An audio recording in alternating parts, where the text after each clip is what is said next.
There we go. Oh, I'm adorable. Look at that.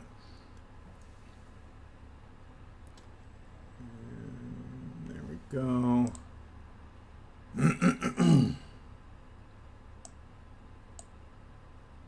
Yep. Oh, that's the wrong button. Yep, that's the wrong button too. There we go.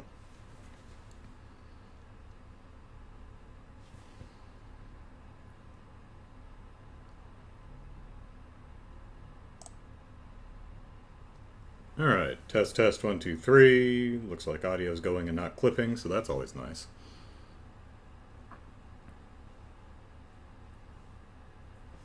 There we go.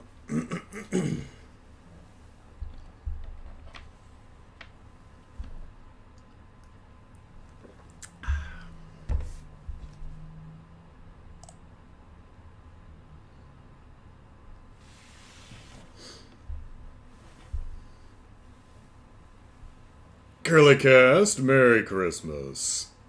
Ugh.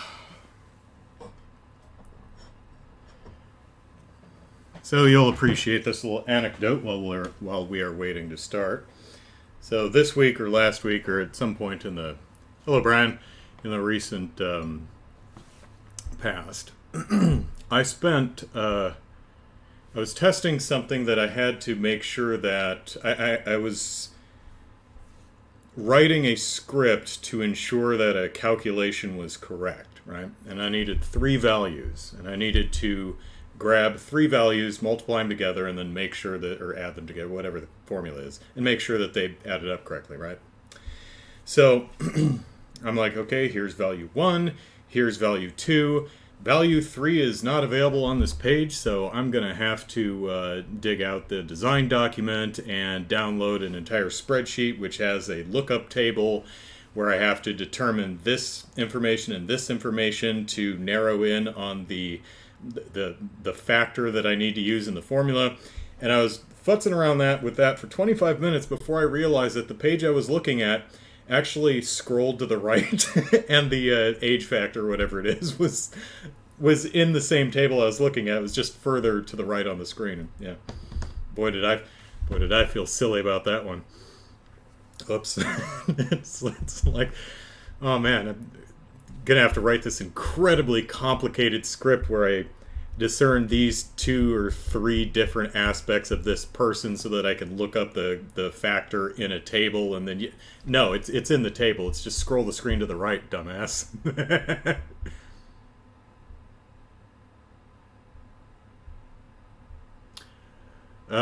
Brian says he got a metal slime plush and it needs for Christmas and needs an appropriate name. Hello, Alexander. Ooh, appropriate name for a metal slime plush. I'll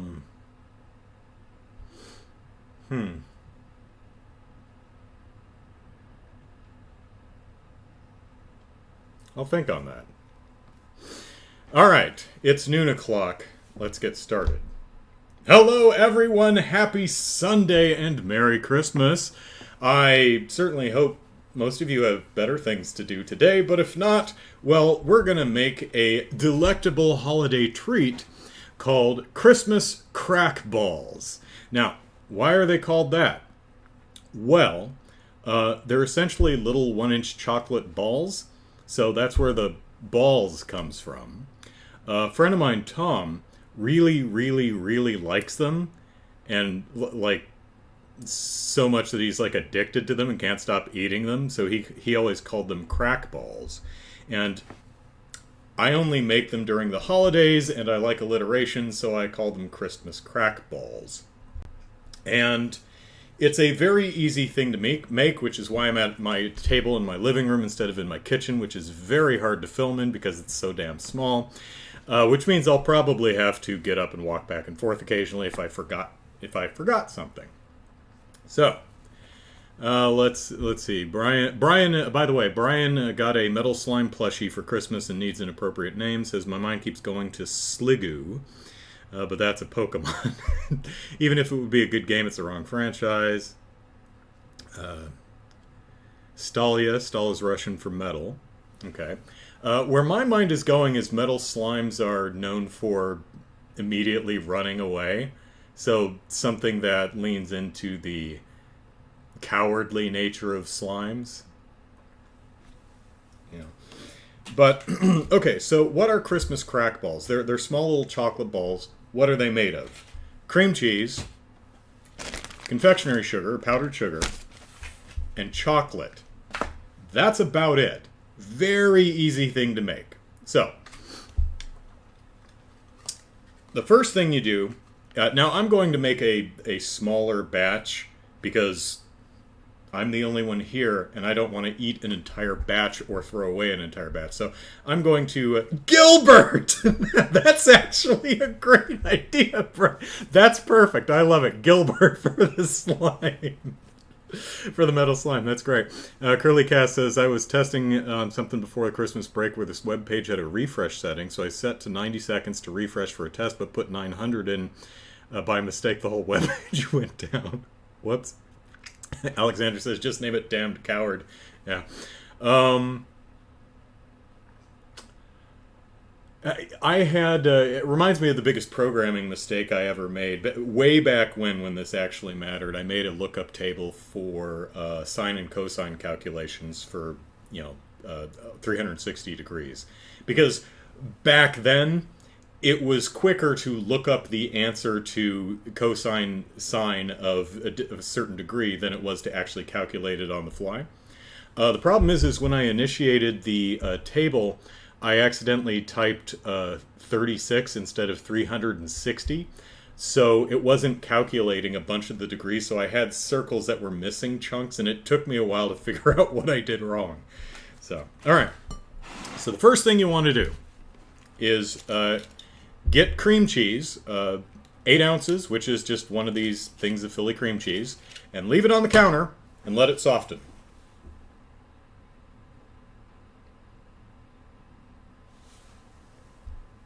Step 1's very easy. I've already done that, so... Also, I'm cutting this recipe by 1/3, so... Normally you'd use the entire 8 ounces, but I'm just eyeballing 1/3 of that.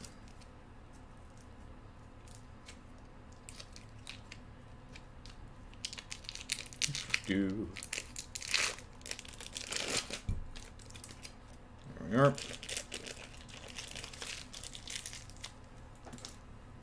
All right. Now, this is going to be this is why we let it sit on the counter for a while. We need to cream the cream cheese. Gilbert it is. That's a really good one, Brian. I love that. Curly Cat says, it's always the simple mistakes that seem to break everything. Yeah.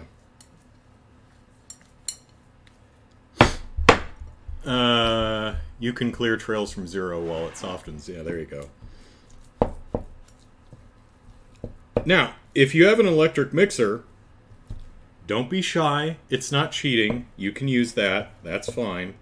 I don't have one, though, so... But anyway, if you let the cream cheese soften on the counter, unless it is, like, super cold in your house, for an hour, this is going to be really easy. If you forget this step, it's going to really hurt your arm after a while creaming the damn thing. Because once we've got it creamed, we're going to be mixing it with powdered sugar, so you want it nice and creamed. You don't want a hard block of cream cheese.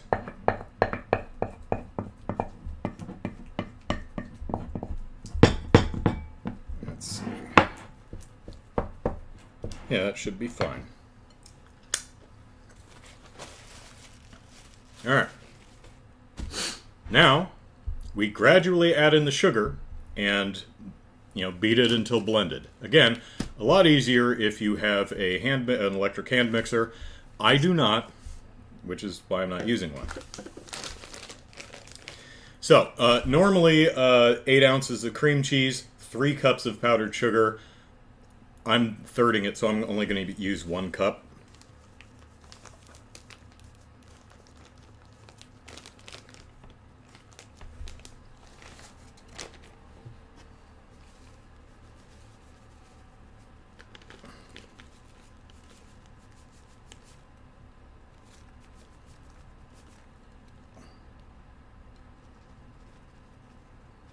Yeah, about a third a cup. And you want to make sure you have some left over for rolling in the toppings. Alright, so mix in a little bit at a time. You know, don't just dump it all in, because then it's going to take you forever.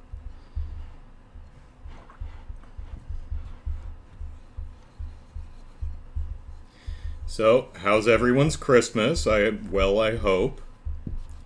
Can you see it behind me? You can't, but my sisters got me some Christmas gifts, and they're all sitting behind the couch in boxes. Haven't opened them yet. Her Christmas presents actually all got to me by Christmas, which we didn't think was going to happen because one of them, the heavy one, got lost in the mail apparently, and she had to reorder it, and it arrived yesterday, so that was nice. The presents I got her had an estimated delivery date from, I think, December 20th to January 17th. So she's got everything except one thing, which is scheduled to be delivered on January 16th or 17th, which is kind of annoying, but that's the way it goes sometimes.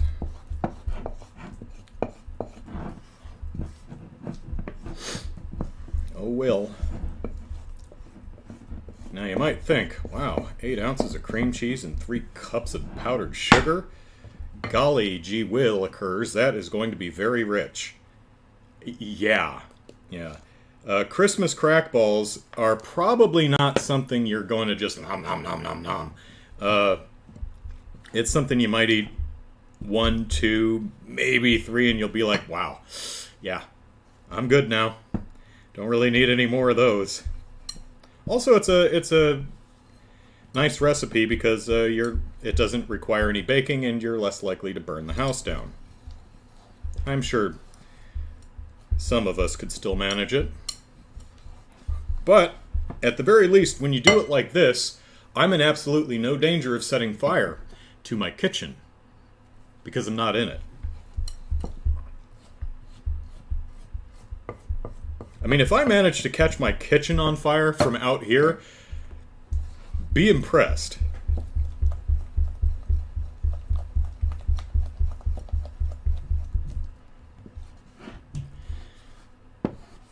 Alexander says, it always amazes me just how much sugar goes into products like this. Oh, good gracious, yeah.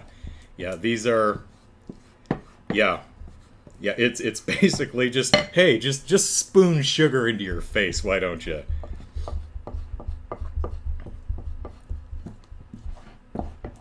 Yeah, if cream cheese wasn't rich enough, let's just put a bunch of confectionery sugar in it. Alright.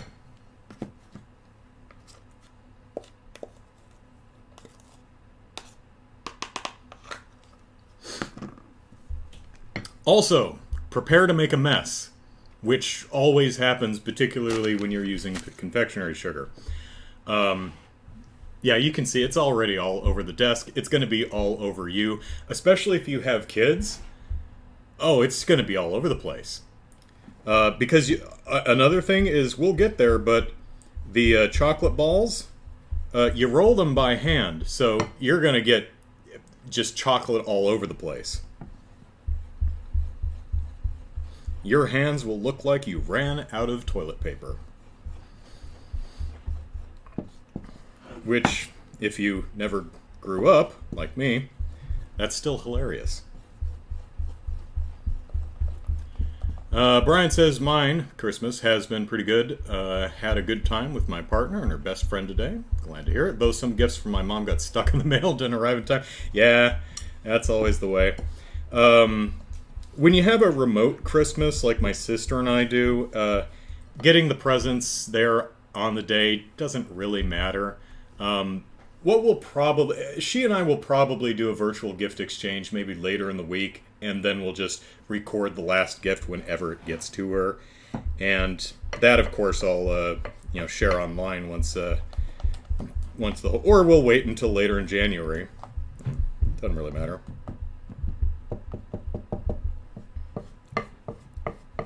Also, be aware that powdered sugar can clump a little bit. You can sift it, it doesn't, powdered sugar in my experience doesn't sift very well. It just gets stuck. So, and the clumps are usually very easy to break, so I don't worry about it, but, you know, you do you. Alright.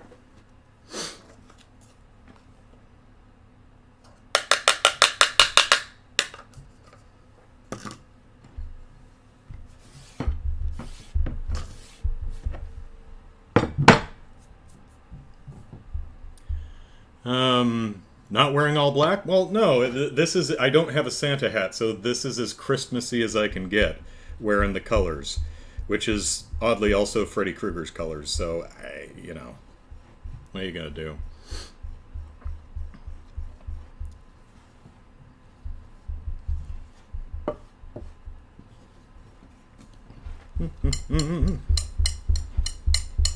That's the button on my cuff. Slamming against the side of the bowl.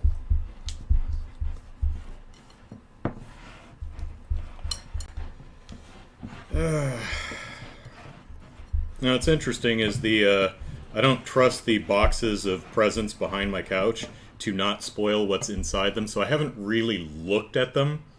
I just kind of pick them up and go, oh my, that's heavy, and then put them down, just in case it's printed on the outside exactly what it is. You know, no Christmas present spoilers.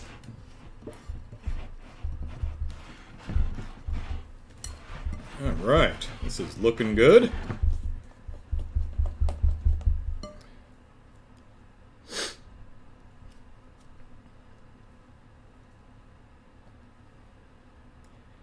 And the nice thing about, you know, making this by yourself, for yourself, is you can lick the spoons in your fingers and stuff and, you know, not really worry about it, because it's all you. I ain't sharing this with anybody. I mean, seriously, if your neighbor just came up to you and said, here, Christmas crack, no, that's just weird. Now, I used to, when I worked in an office, I used to make, you know, lots of different holiday treats and, you know, bring them into work.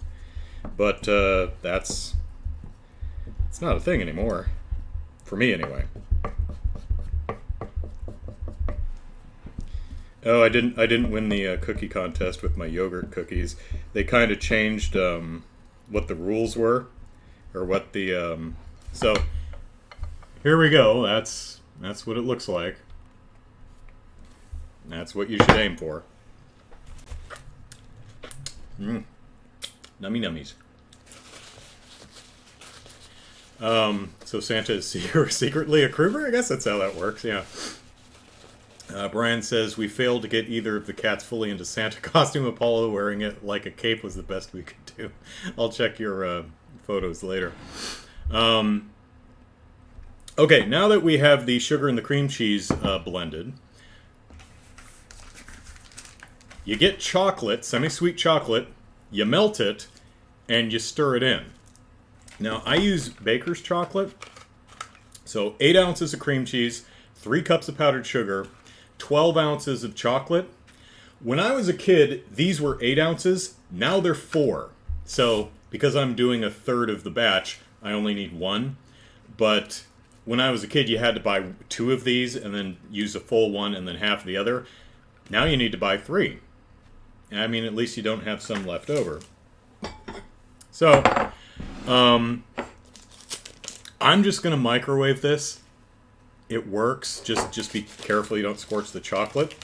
But, I mean, if you want to do the whole double boiler thing, I mean, if you actually have a double boiler, I do not. But you can always, you know, make a double boiler with, you know, 2 bowls on top of a pan of water, heat it up, essentially the same thing. Or you just use a microwave, which is what I'm going to do.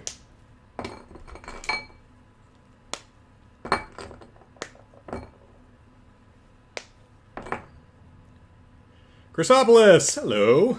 Says Merry Christmas. Hope you're doing well. I'm doing fine, thank you. I went out last night and checked out some Christmas light displays. Saw some really nice ones. So, all right, give me just a moment to put this in the. Do I have any other refuse? Yes. Put this in the microwave. Be right back. I was thinking about bringing my microwave out here so I wouldn't have to walk back and forth, but eh.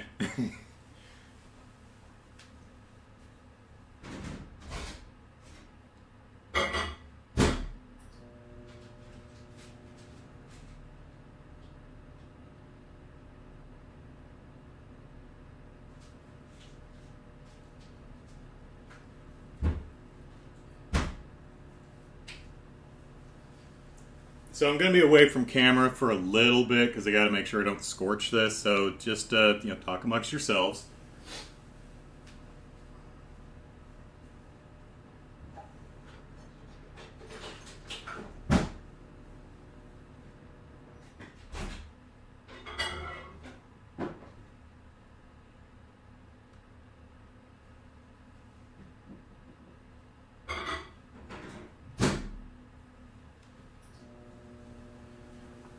So essentially, microwave it on high, 30 seconds at a time. Stir as you go until it's melted. Again, melting it the proper way with the double boiler and all that. That's yes, but I'm not in the kitchen, so we're going to use the microwave.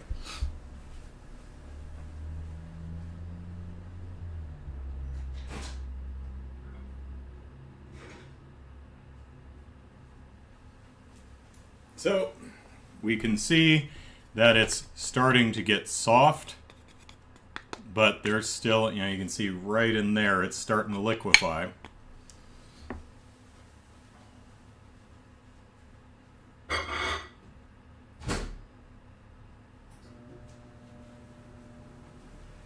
Also, my microwave does 1 minute intervals. It's actually kind of a pain in the butt to get it to do anything other than that. So, just kind of have to feel it. Scavtunes, hello. Merry Christmas. Morrissey Killers, hello. Merry Christmas to you too. Brian says, my girlfriend took the photos, so I don't have them quite yet. Be sure to at you when you do. Cool, thank you. Just a moment.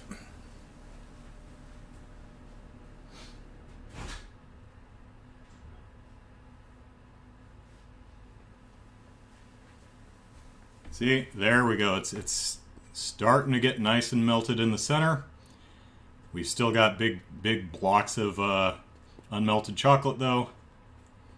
So stir that up a little bit. And back in the microwave.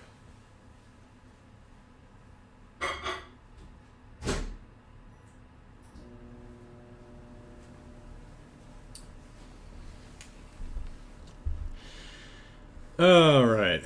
So let's see. If you check out my Twitter, Cafe Fox made yogurt cookies based on my recipe, and they are gorgeous. Same thread, Katie Brandt also made some sugar cookies of her own, and they're really, really well decorated. So, check out my Twitter feed to see pics of really attractive cookies. Because aesthetics are not my strong suit.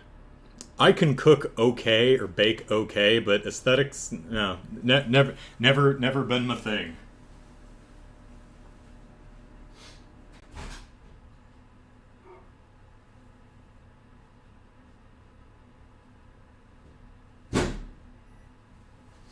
Oh, see, talked a little long, and we got the beginning right there, beginning of a scorch. It's okay though. You can stir that in. That'll be fine.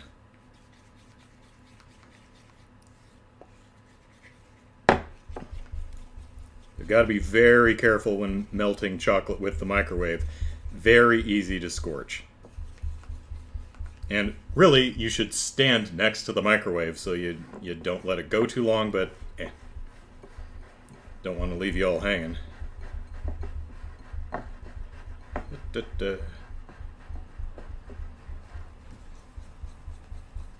Okay, that looks pretty good. Yep. All right. Melted chocolate into the cream cheese.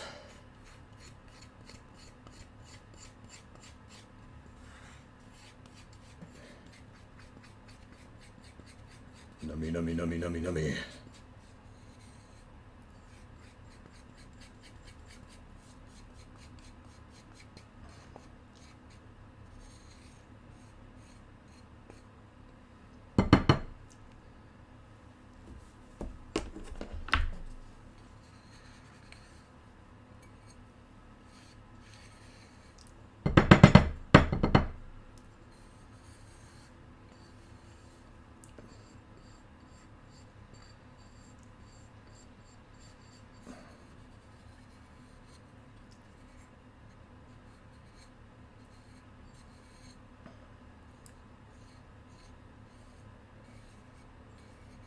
All right, so clean that out as best you can.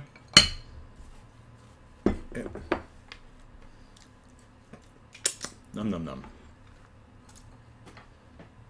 And here's a good place, because those are not going to be used anymore.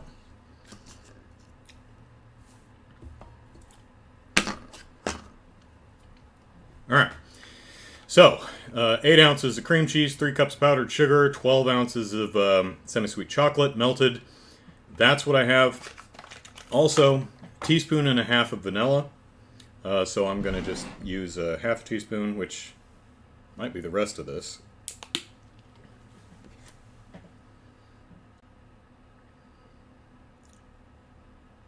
Da, da, da. Yep. All right.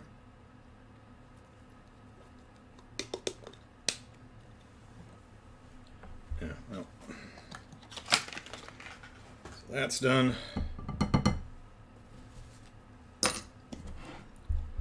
All right.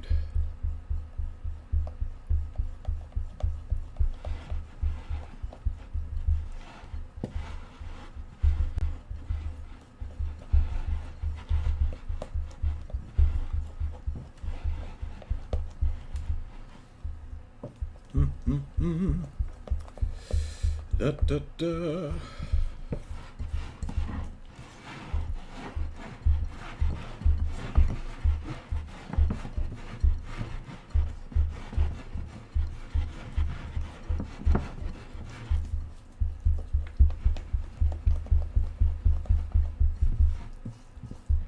Now, as you can see, when I hold it up, that's 1/3 of a full batch. So, gives you an idea of what a full batch is going to give you. 3 times this. So, if you're by yourself, yeah, 1/3, plenty.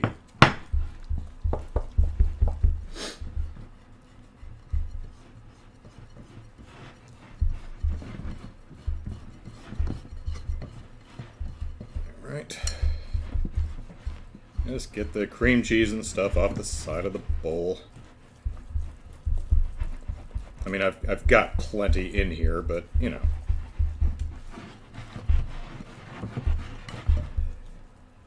All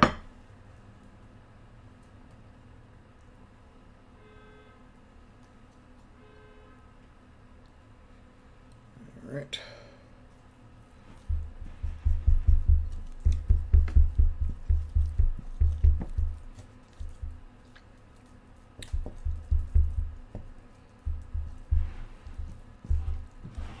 Alright.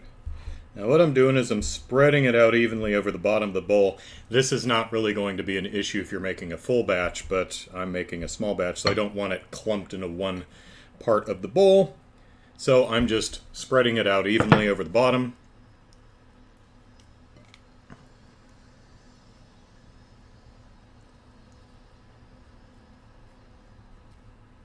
Alright. Yeah. Yum, yum. All right. Now, into the fridge.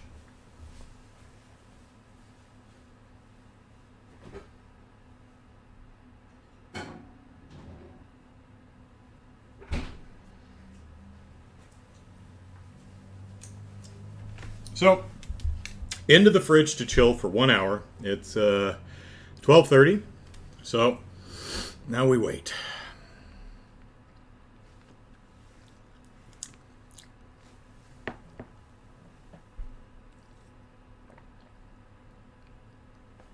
Reason we do that is because the mixture is actually very warm right now because of melted chocolate. So you want it to be chilled for when you roll it into balls, because you want them to hold their shape. Because what we're going to do is we're going to roll the chocolate into like 1-inch balls, and then we're going to roll them in various toppings, which we'll prepare now. The reason you want it chilled is, again, so it holds its shape. When you roll them into balls, the friction from your hands is going to heat them up. So you want them to be as chilled as possible. So put them in the fridge for an hour. Let me wash my hands real quick. And this.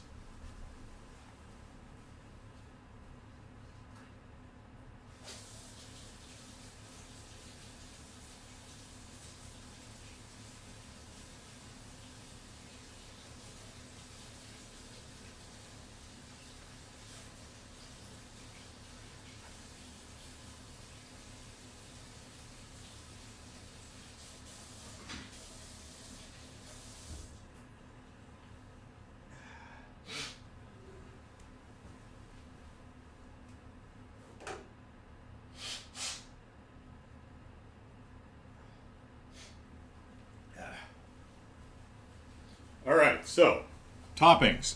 Toppings are whatever the heck you want them to be. So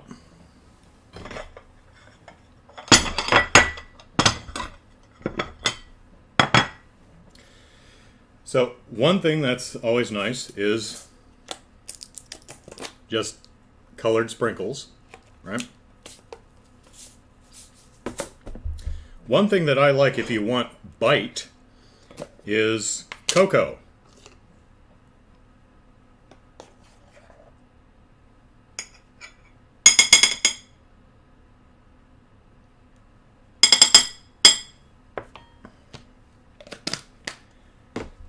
Oh yeah, the richness of the cream cheese chocolate sugary thing with the bite of the cocoa, these are really good. You can also just roll them again in powdered sugar. I've never tried brown sugar. Maybe I'll try one and see if that works. I don't know. There's something that's telling me that's a no, but yeah, we'll see. Didn't notice the plushy rope?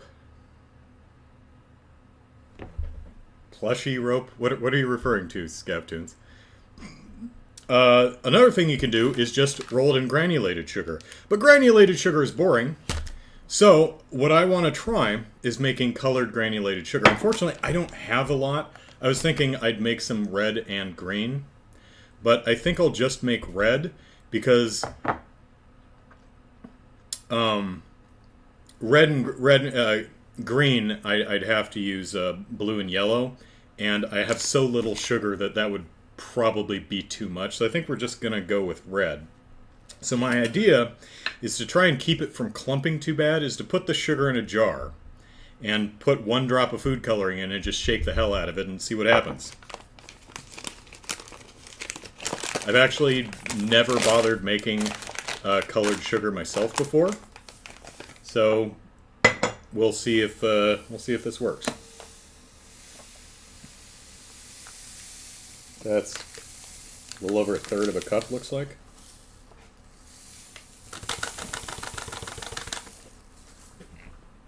Alright. Now, if it gets too wet and clumpy, maybe like lay it all out on wax paper or parchment paper and put it in the oven for a bit.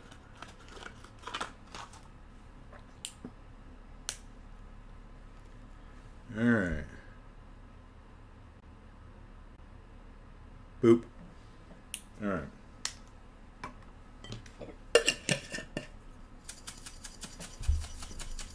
Now, if that's not enough coloring, we can always put in more, and if it's too much coloring, you can always add more sugar, but I'm out of sugar, so.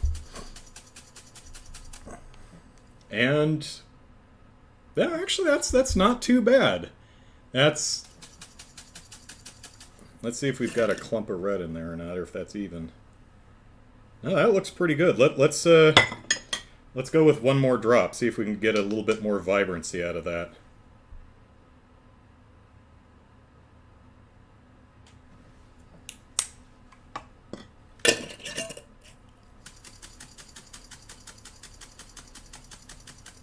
Yeah, Scaptoons, buying colored sugar is so easy. I've never made it before myself either, so I just thought, I didn't want to buy any extra just for this, so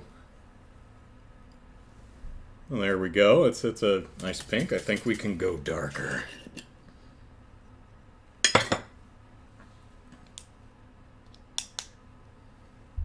Oh, okay. Yeah, it's a wooden dowel. They're not the plushies back here. Yeah, they're not hanging on a rope. That's actually a wooden dowel with screws screwed in with hooks screwed into it, and they're hanging off of hooks. But that's what you mean. Okay, yeah.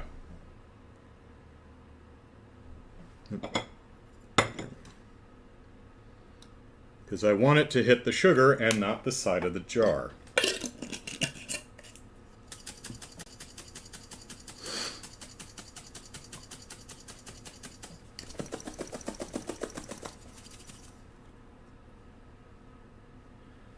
Looking good. We could do another drop.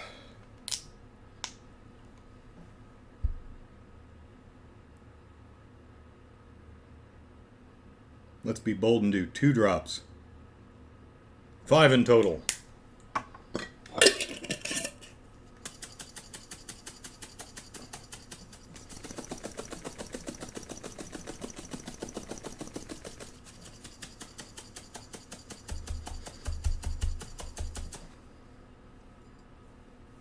Okay, yeah, that's pretty nice. It's dark pink, so looks like you could add quite a bit of coloring if you wanted something really deep red. Could probably add a drop of blue to that. Get more of a, with the ratio of 5 to 1, that would probably go into a deeper maroon rather than a purple. But I think that's pretty nice. That's good. All right, so we've got cocoa, we've got sprinkles, we've got some nice powdered sugar,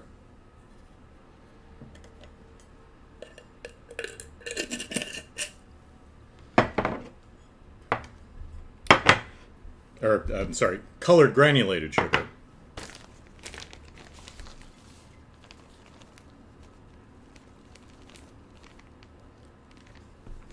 More confectionery sugar.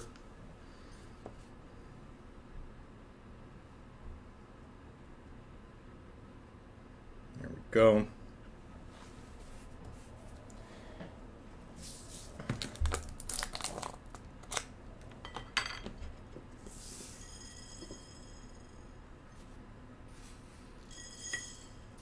And be careful with these because they just go all over the place. Because they bounce. I was thinking about just dropping the ball straight into the container, but because I'm probably just not going to use these for anything else. But all right, and then we'll try one with brown sugar. Let me put this back in the fridge.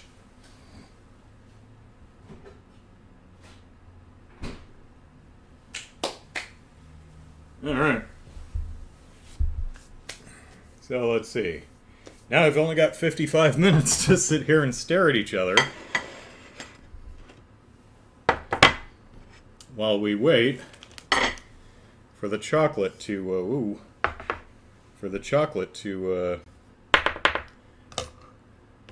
finish.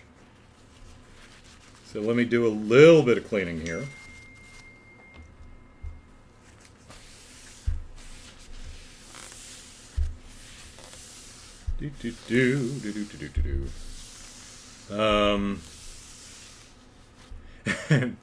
Lurk says, first he had the whole candy shop, now he's going to kill himself by giving himself too much sugar.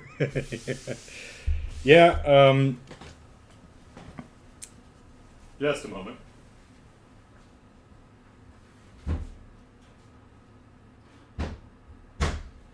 The nice thing about the Christmas crackballs is they're so damn rich that you are rather unlikely to gorge on them.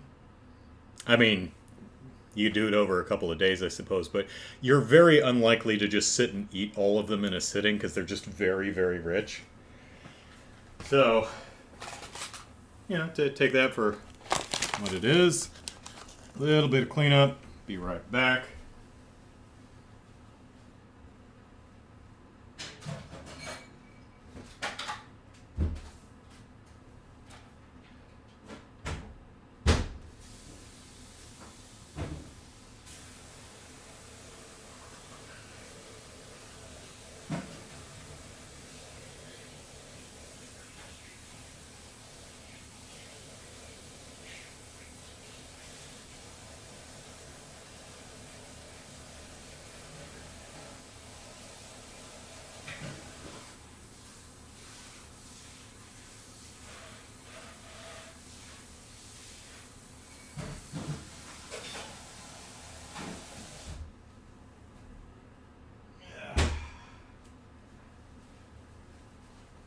All right.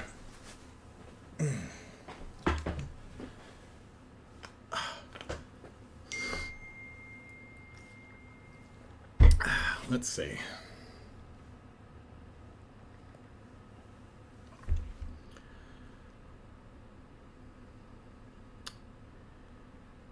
Let's see. Crystal has sent me a abs for EDC, Crystal's ab challenge until EDC. What is EDC? Does anyone know what EDC is? End of Christmas? Maybe? I don't know.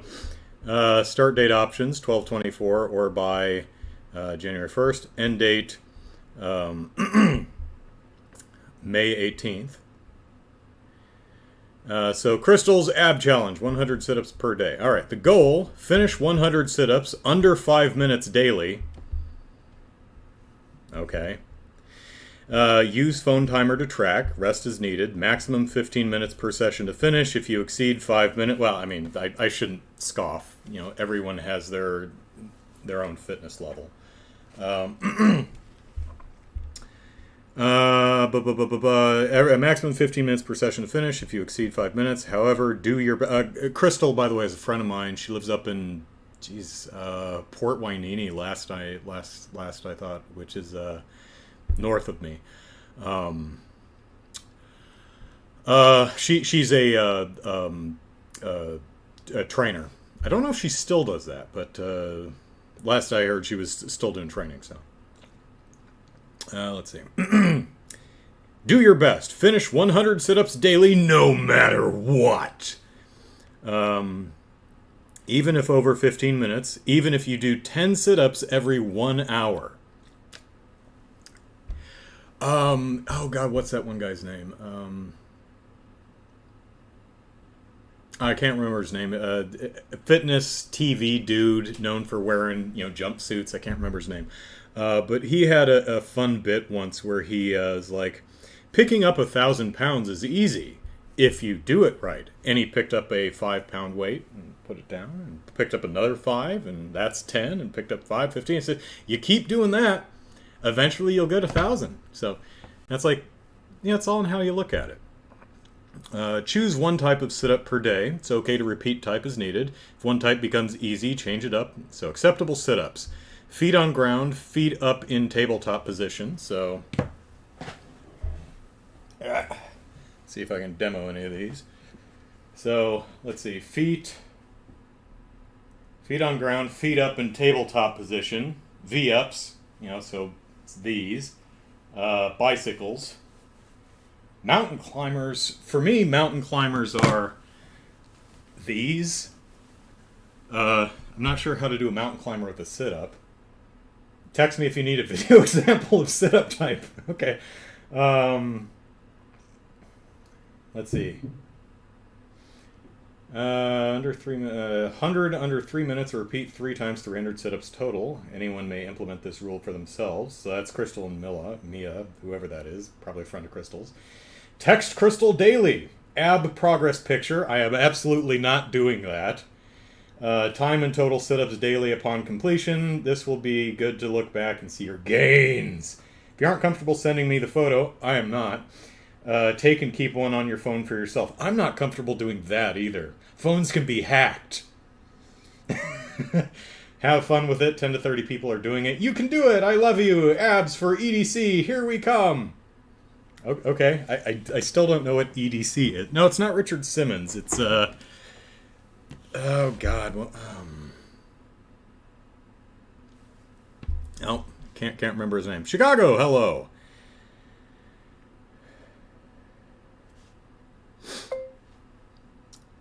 Merry Christmas, Crystal. Period. No, we want an exclamation point because it's a very Merry Christmas.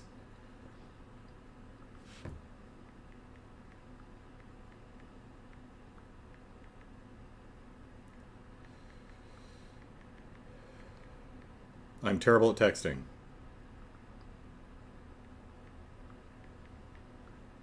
By the by, what is EDC?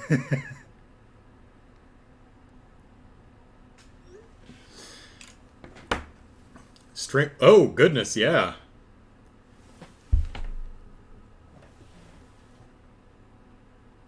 There it goes. Thanks, 70.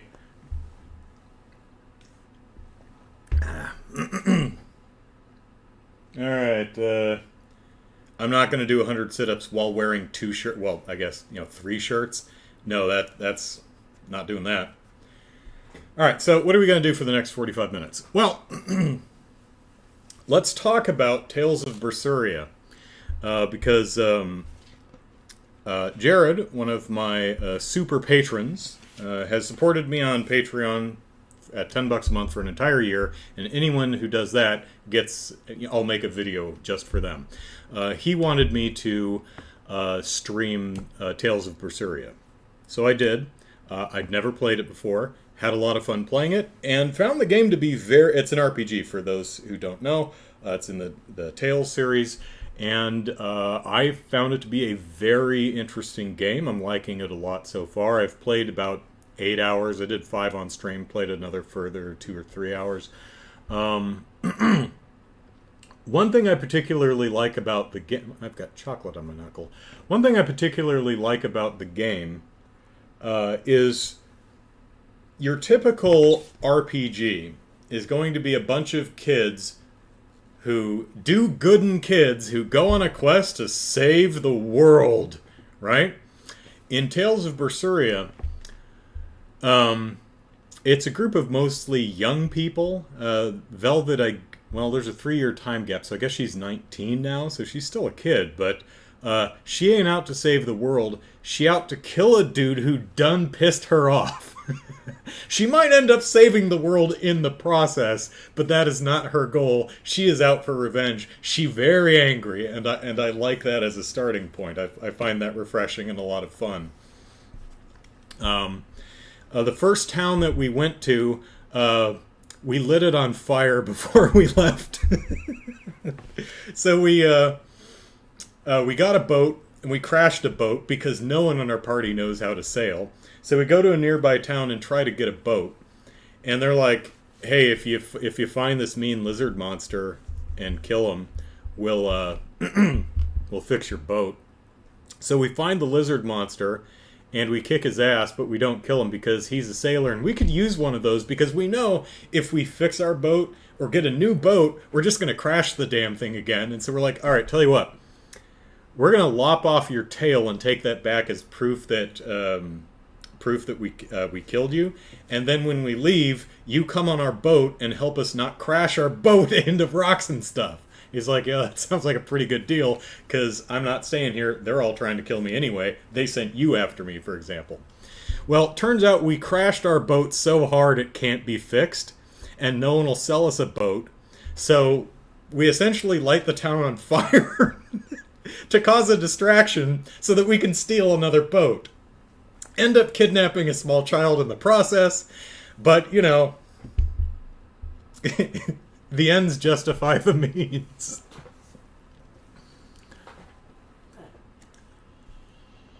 Chicago says, I know EDC is everyday carry, a term used to know which pocket knives are okay to carry. Hunting knife, for example, not EDC. That I would assume in context it's probably not what Crystal's talking about, but I'm not sure. I asked her what EDC is, but you know, we'll find out. So I also did spot check the. I've listened to both the English and the Japanese language tracks, and really you can't, at least what I've seen from the opening hours of the game, you really can't go wrong with either. The only preference I have so far would be Velvet's voice actor. I prefer in Japanese. I think she does a better job of making depressed and angry Velvet sound like the same person she was before she was locked in a hole for 3 years. The English voice actor, Velvet is, you know, bright-eyed and oh wow, gee golly whiz, everything is sunshine and rainbows and unicorns and wee. And then she gets, you know, betrayed and her brother's killed and the entire town is wiped out, including the dogs, including the children, including one infant baby. And then she gets thrown in a hole for 3 years. So when she comes out of that, she has a much more bitter, deep voice. You know, kind of like, you know, Snake Plissken or something like that, where she just growls everything she talks about. And there's such a, the way the English voice actor does it, it sounds like two completely different people, which is kind of the point. But I like the way the Japanese voice actor handles it because it sounds like the same person, right? She keeps it in pretty much the same register, the lower register. She just changes her she just changes her her intonation and delivery. So she keeps it in a lower register, but she's happy and bright, and then she's just kind of miserable and biting words and kind of putting a little bit of growl in the throat. So I feel that works. It feels like the same voice, just pissed off, rather than, you know, two completely different voices.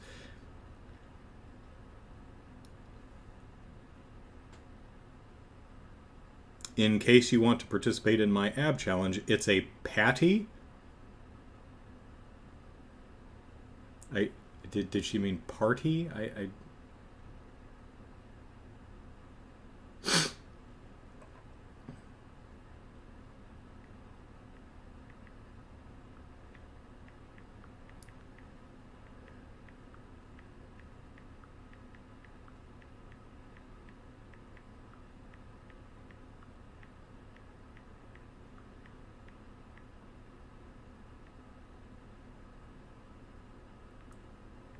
I'm so bad at texting.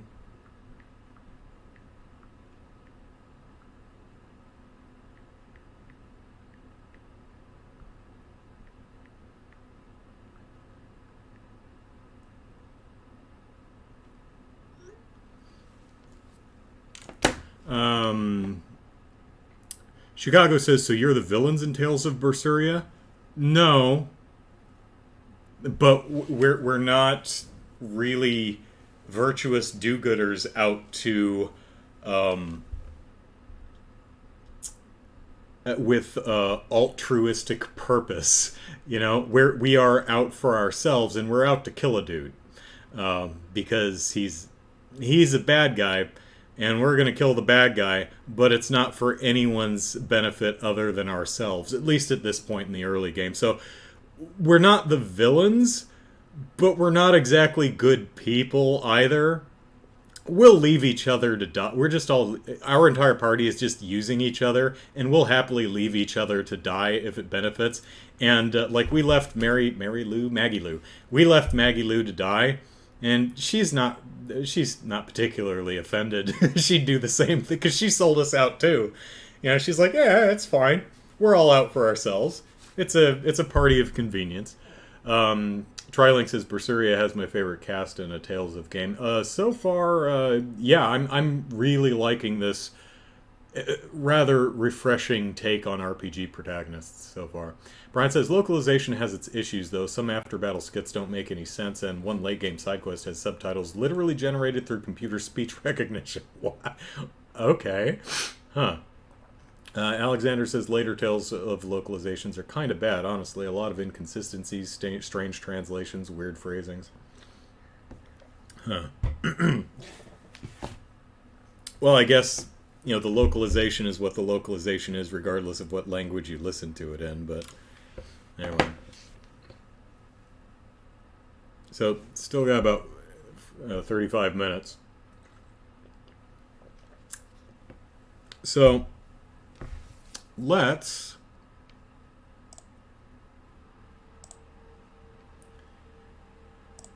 play a little Tales of Berseria while we wait. Because there's some other things I would like to talk about, and probably works best if I actually show you what I'm talking about. So we'll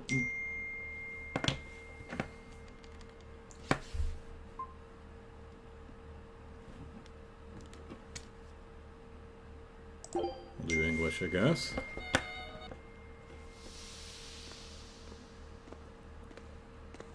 Electric Daisy Carnival.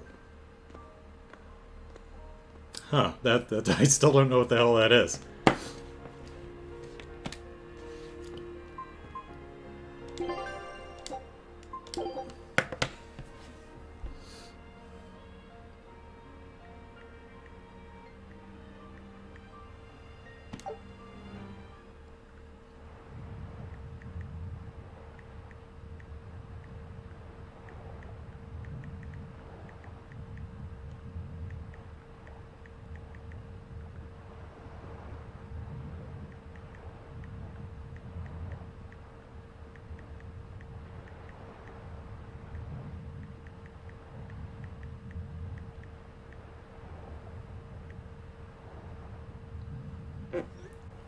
Alright.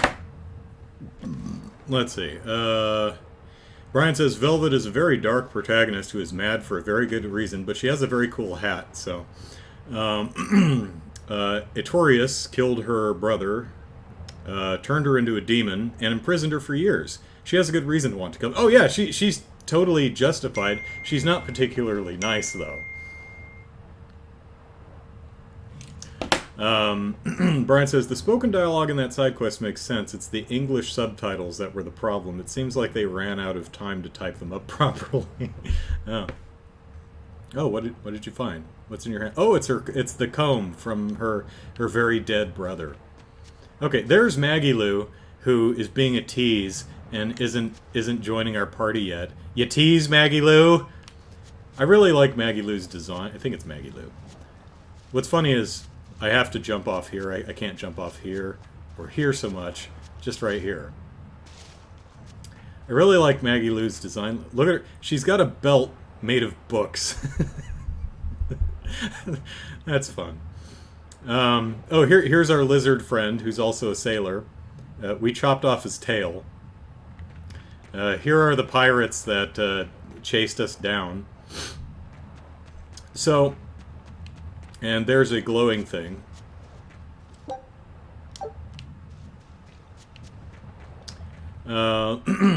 Alexander says, I absolutely love how in Arise a character jokes about a compass. Thing is, a compass really doesn't exist in that world. So, that's still a ridiculous outfit. I mean, we can change it, but I put a hat on it, so it's fine now.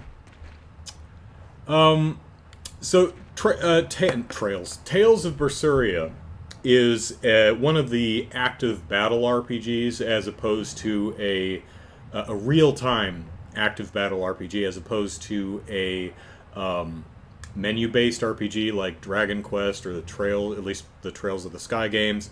Let's get in a battle real quick and I'll show you what I mean.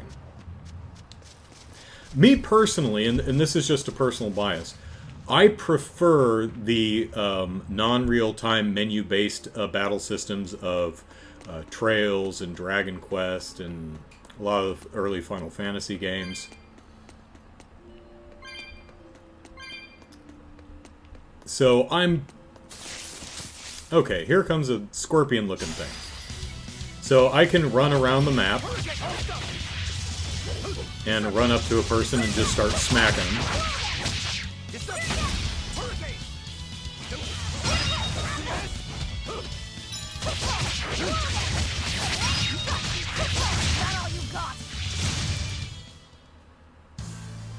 Your style is really unique. Just wait until I pull out the good stuff. Oh my. Oh, and we're still 8 hours in, we're still tutorializing. Each character has 2 of 3 types of abilities: martial arts, hidden arts, and Malak arts. Alright, martial arts are effective against enemies with lower defense, Malak arts are better against enemies with lower art defense, while hidden arts are somewhere in between. Changing your battle party based on your enemy's defenses will help in assuring victory. Yay, okay. So that's, very briefly how the combat works, right? It's not you stop, you choose out of a menu what attack, better keep an eye on that scorpion over there, attack what character does, and then move on to the next person in your party and choose out of a menu what attack they do. It's everybody get him! Ah! That's how it works, right? Oops, stay away from me. Go, stop it. I'm not ready. I'm not ready. Well, what do you think of that? I paused.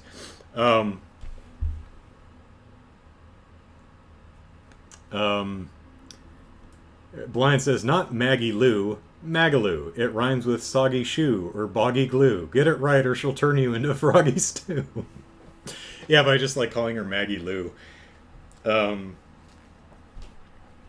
called her Mary Lou a couple of times. I'm like, that's not right. And I had to look at her name. But so here is... This is a mechanically fascinating game. They do a lot of really interesting things, some of which they actually explain. You notice that text popped up and explained the difference between martial and magical and whatever it was, right? Sometimes they just do something like that. Other times, like when they explained how to cook, they brought you into the menu and they walked you through everything, like drawing circles or squares on the screen, walking you through every individual step of how to cook. They did that for cooking. They did that for enhancing equipment. Other things, important things like battling, they're just like, it's in the menu, go get it. Okay. Turn-based RPG. That's what I was. That's the phrasing I was looking for. Chicago. Thank you.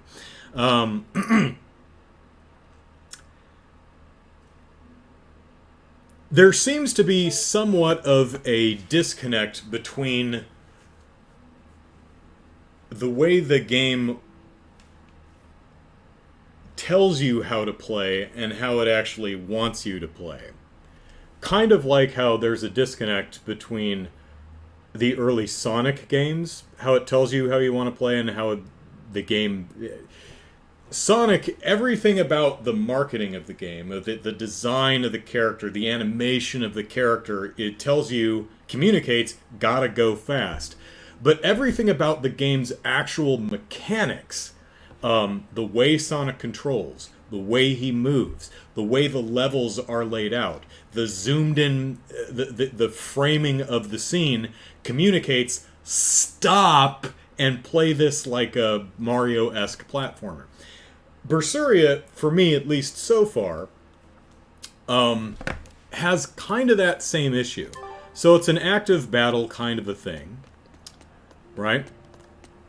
But everything about its mechanics tells me that it really, really, really wants to be a turn-based RPG. And I'll show you what I mean. Don't waste my time. So, Hurricane. Let's see what that is. Okay, he just did Hurricane. So, now, I'm holding a button to pause and look and see what the hell this enemy is, right? It's a scorpion. It's a crustacean, We can see that right here. And it's weak to, I think that's wind. Alright? So, what the game tells me it wants, mechanically, what the game is communicating to me is that every time I get into an active battle where I'm supposed to just jump on enemies and start pounding them in the face by mashing the face buttons, what it tells me is, no, stop, look at the enemy, go into the menu, see what kind of... Where's my mouse? See what... There's the mouse. See what kind of enemy it is, and see what its weaknesses are, and if it's resistant to anything. And then... go into your arts menu, and set up your combos such that it is effective against these crustaceans. So we've got Swallow Dance here, which is effective against winged thingies, but it is a wind thing, so that's good. So we go through here and we're like, okay, nope. There's a crustacean thing, so that seems pretty good. There's a wind thing, so that's good.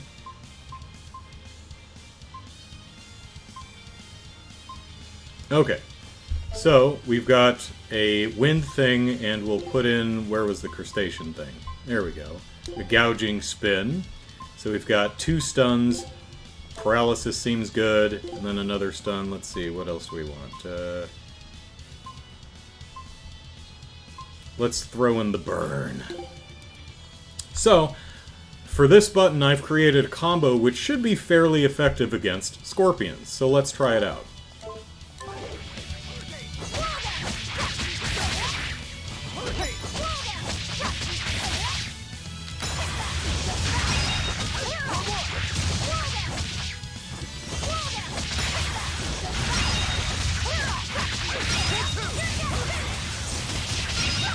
Yeah, that did all right. Come on, really? All right. And now, ooh, new enemy. Okay, let's stop what we're doing. Let's take a look at this person. We've got an amorphous Apodus who's also weak to wind. Okay. So, we'll go in here. There's wind. There's crustacean. So let's try this one. Swallow Dance, wind. Let's see, do we have any crustacean? There's gouging spin, sure, which is another stun. Do we have any more crustaceans? No. So slicing foot is another stun, so let's say... sure, attack down, and then paralysis. Yeah, fine. So now we'll start using this against these guys and just slam on one button, and I'm out of soul gauge. Oh, you smacked me. How dare you?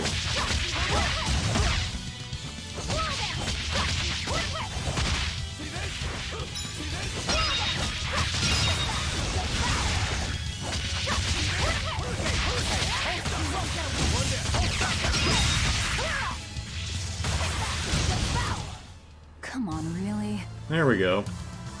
So now, whenever I... oh, got a battle garment. So now, whenever I fight those things, I know which button to slam on to be most effective against them. That seems to be, at least at this point in the game, how the game is communicating I should be playing it.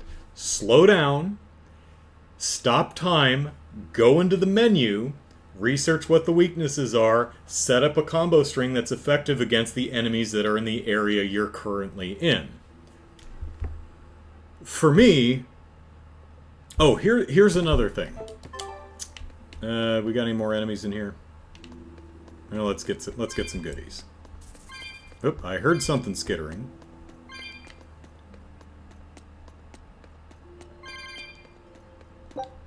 Yay, shiny things. Oh, hello! Little spider. Now, you see in the lower left corner... where's my mouse? Do I have my mouse? Nope, that's just swinging the camera. If you look at the lower left corner next to Velvet's portrait, she has those 3 little jewels. See how they're going down as I attack? I have to wait until they come back before I can start smacking again. See, they're out. Gotta wait till they recharge. I unleashed all my power. Maybe I overdid it. Nah, I wouldn't say. Constant combatant? Okay. Let's see what that is real quick before I forget.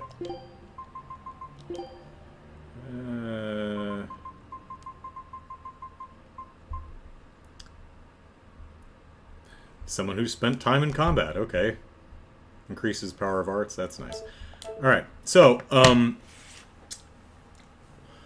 the visual design of the HUD forces me to stop looking at my character in the center of the screen and go look at the thing over in the bottom corner and back constantly, which is not ideal in an active combat situation.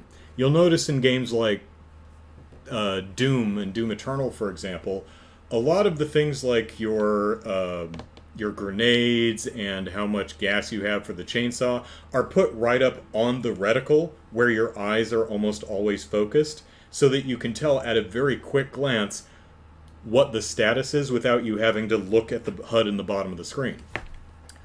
If this were turn-based, wouldn't be a problem. I'd just go, alright, let's see, I've got this many souls, so I want to do this attack, and okay, I've got this enough, blah, blah, blah, blah, blah. But now it's like, go into menus, set stuff up, look on the bottom of the screen. So, for me, possibly because I don't know how to play the game properly, there is a discrepancy between how the game is literally instructing me to play it, and how the game is mechanically telling me how it should be played.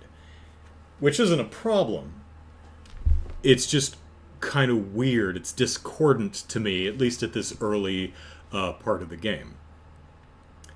Let's see. What's going on? Hey, Lou. Merry Christmas. Brian says Tales game seems to be used to be made at a rapid pace with one every 1 to 2 years. This means they didn't have time to really refine, but they could do a lot of iteration experimentation. True. Alexander says, yeah, the weaknesses system contradicts this fast-paced action battle mechanic, in my opinion. Brian says, hence the games didn't always have a chance to iron out kinks like this. Brian says, it continues, how I ended up playing is I set up 3 combos that worked well in a given area and 1 for you choose. Then I use the best of those for a given enemy. Yeah, that's kind of how I've been playing it too, because there's usually around 4 different types of enemies in one area. You know, the trash mob type enemies. Like in this cave, we've got the scorpions, the blob, and the spiders. So like Brian said, I set up, you know, combo strings tailored to each of them with what I have at this early point in the game. And just which combo string I use depends on which enemy's standing in front of me. Brian says, this is actually an evolution of the gameplay in Tales of Graces. Back in that, every character had fixed combos. Here you can customize, but I'm not sure it's actually an improvement. I'm not sure either, simply because of that dichotomy between how the game's telling you how to play it and how the mechanics suggest it be played. But some other things, I said the game is mechanically interesting. One of the interesting things it does is, let me actually skedaddle real quick. Let's see, anything else to pick up? No. A lot of times in these types of games, and Xenoblade Chronicles had this problem. Item shops and weapon shops and such are kind of useless because they rarely, if ever, sell you anything that you didn't already pick up in the field just by fighting stuff, which means that I have all this cash and nothing to spend it on. However, and this I thought was going to be a problem, but fairly early on in the game, they come up with the enhance and dismantle. So what I can do is I can, using bronze scrap and odorless fluid and stuff, I can upgrade my equipment to +1, +2, and so on, to make it more powerful. But I can also, all these amber blades that I've just picked up, I can dismantle them to get some amber fragments and balmy fluids. So now I actually have a reason to visit shops. Also, you'll notice up here, the shop is level 2. The more financial transactions you have with the shop, the more the shop levels up. So if I sell some, let's see, where's my sell stuff? There we go. I think there's a way to...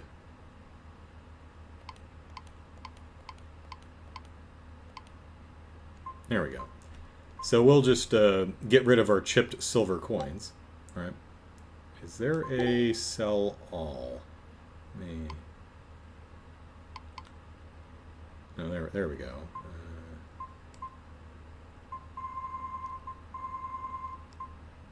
Okay, you can just do that. So I'll sell all my chipped silver coins. And you'll notice that the level went up a little bit. So I have actual reasons to interact with the shop, even if they don't happen to have anything that I need. You'll notice that everything that they're selling here, I have. Well, except amber paper. They actually do have something I don't have, so that's nice. Actually, they have a couple things, so I wasn't really looking. I think it's because the boy, whatever his name is, Malik number 2 here, who's almost certainly going to turn out to be Lafayette. Looks exactly like him. Or reincarnation of him or something. Substitute brother! Yay, got a replacement brother. Huzzah! So now I actually have a reason to interact. I'm picking up all this trash, which I can actually take to the store and use to get materials. I can actually upgrade them, then dismantle them to get even more materials to upgrade the stuff I actually want to upgrade, and I can sell all the other trash to get money, and all of those transactions are increasing the level of the shop, which reduces the costs, and I think I got some type of item or perk or something when I went up from level 1 to level 2. So those are the kind of things I'm talking about when I'm talking about how the game is actually mechanically fascinating and has a lot of really interesting ideas. Hi, Maggie-Lou. Hello, Maggie-Lou. Goodbye, heart. Sweet Maggie-Lou, I'm so in love with you. I knew, Maggie-Lou, we'd never part, so hello, Maggie-Lou, goodbye, heart. Can't help it, sorry. Didn't have any Vorpal swords. Amber Blade is the new Vorpal sword, yeah. So you have to level the shops? I don't know if you have to, but interacting with them will end up leveling them. So in Diablo 3 you have to pay to increase shop levels? Huh. So I think, not sure yet, but so far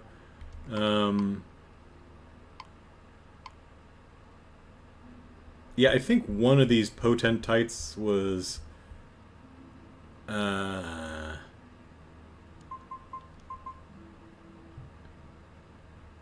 let's see. Was it this one? Yeah, either way, I'm very... however I got this one, I think it was the shop level up gave me this one, which increases my ability to run around by 10%, which is really nice because there's no run button. I think... Whoops, that's the wrong one. I think everything with this little money bag icon is safe to sell. So far, I have not seen any of this stuff. It's, it says in the description, it's collected, it's small value, not worth much except in quantity. I think these are all safe to sell stuff, so just the small infusions of cash type of items. At least I've not found a use for them so far. Oh, I can actually filter. There we go. All this stuff. Let's see. Well, hello. Don't waste my time. I think it was this combo.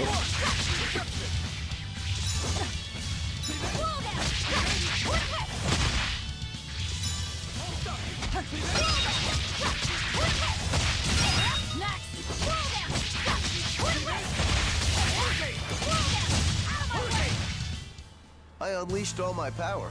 Maybe I overdid it.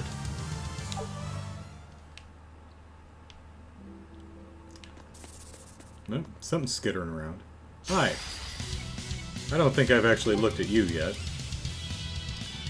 Alright, so you are a crustacean and... No, we actually did, I think.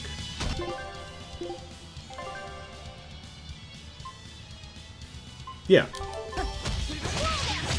Exact same thing as the scorpion, so we can use this. Now you're almost dead, so I can pretty safely do this.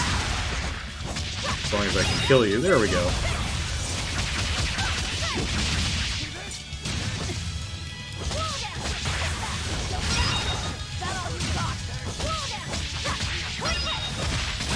There we go. Come on, really? Hey, got an amber bag. Nice. We can hit things with a bag or something. It's a bag. Decorated with amber. We call it an amber bag. Well named.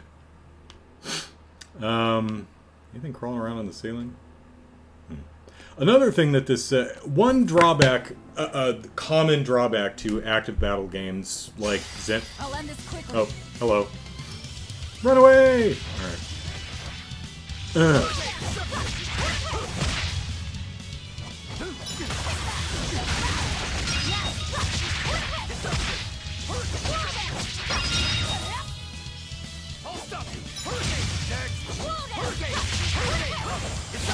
One down.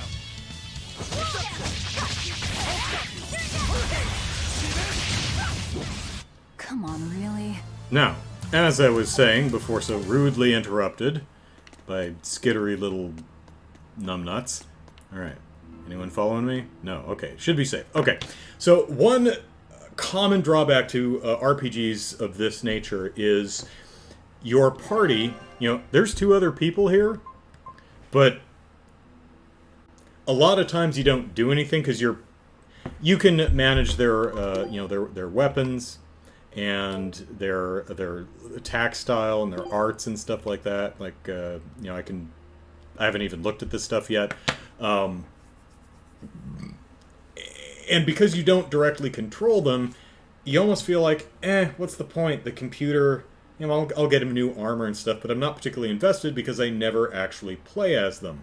A lot of times you can actually change who the party leader is. Xenoblade Chronicles does this.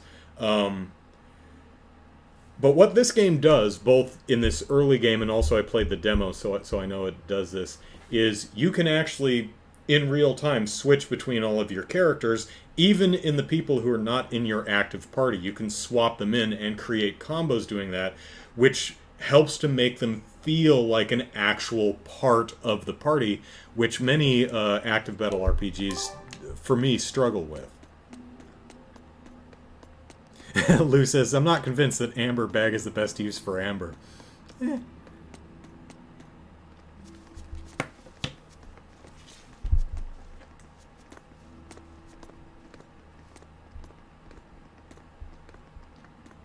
Oh, hey, Reaper. So, you've chosen to trust a pirate? No, but there's only one way through this Not cave. for a second. But if you're prepared to lend us the use of your ship and crew until we reach the capital, we'll help you. I'll agree to those terms. But there's something I should tell you first.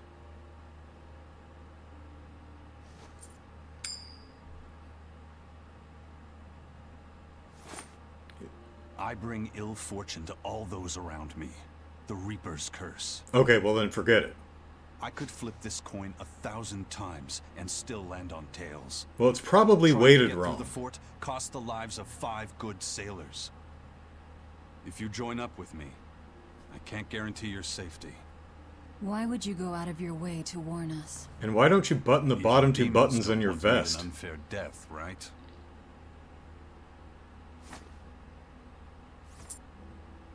If you still want to come with me, just know the risks. No, you are coming with Works us. for me. I land on tails. I'll flip it to heads on my own. That's an interesting way to look at it. If the coin comes up wrong, turn it over. Your name? Velvet. This is number 2. She told him not to talk earlier, and he's sticking with that. I'm Rokuro. A pleasure. Maggie Lou's Eisen. outside. Eisen? Your name is Eisen? You've got a plan of attack. Awesome. Let's hear it. To put it bluntly, My name's Eisen. Vortigern is Spelled differently, impregnable. but It won't fall to an attack whether by sea or by land. So, no plan? hit things until they What stop about both moving. at once? Exactly. First, we send in the Von Eltia to draw their fleet out of the Narrows. Then we slip inside and open the sea gate ourselves. The Von Eltia will then break away and rush back into the channel. We'll climb aboard and push through. One slip and we're all as good as dead. Then don't slip and we're not dead. Walking with the Reaper, huh? The plan is already in motion. Let's move. This cave leads to the fortress. Just be careful that little knife you've got in your lapel. I mean, you turn your head weird or crack your neck, you're going to stab yourself in the cheek.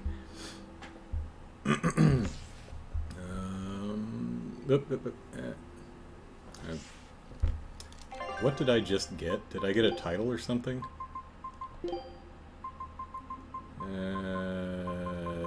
No idea. Oh, I got a hat style. Okay. Let's...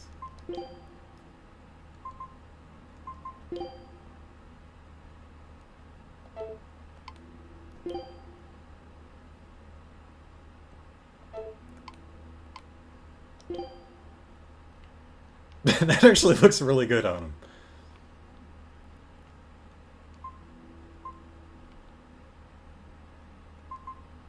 So you get the hat. Yep, that completes the look. That's good too. And his name is Eisen. That makes me happy. Alright, let's see. Oh, that's what it was. Let me take this off real quick. How do I remove? Let's see. There we go. Whoops. No. X would be this button. Right, okay. I'm using a PlayStation 4 controller, so... Okay, slicked back for the hat. I get what they're doing there. Whoop. Nope. Wanted back in here. Put that hat back on.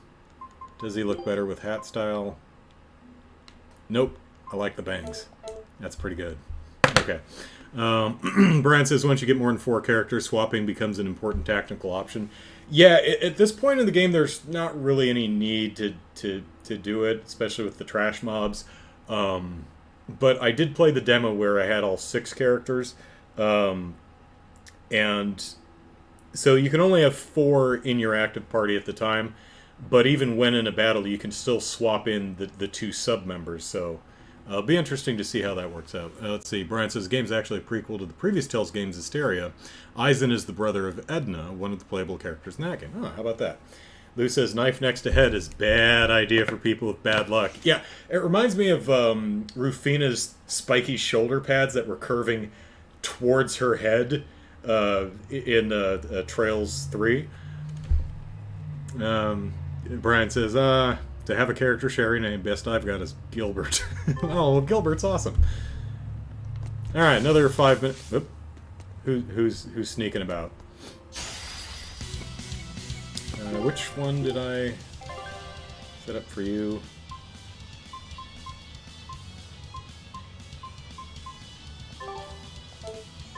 What are you? You are Amorphous. Wait, why do I have 1 hit point? Oh, that's less than good.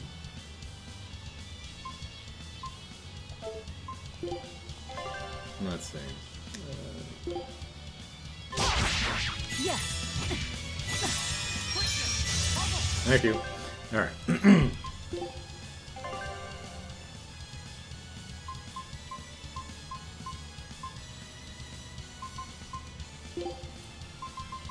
And I forgot. You are wind also, alright. So it doesn't really matter, but we can just another swallow dance, and then sure. paralysis done. Fine.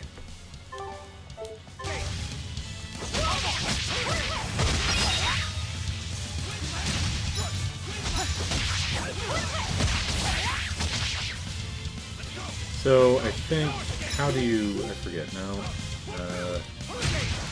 That's how it's done, okay.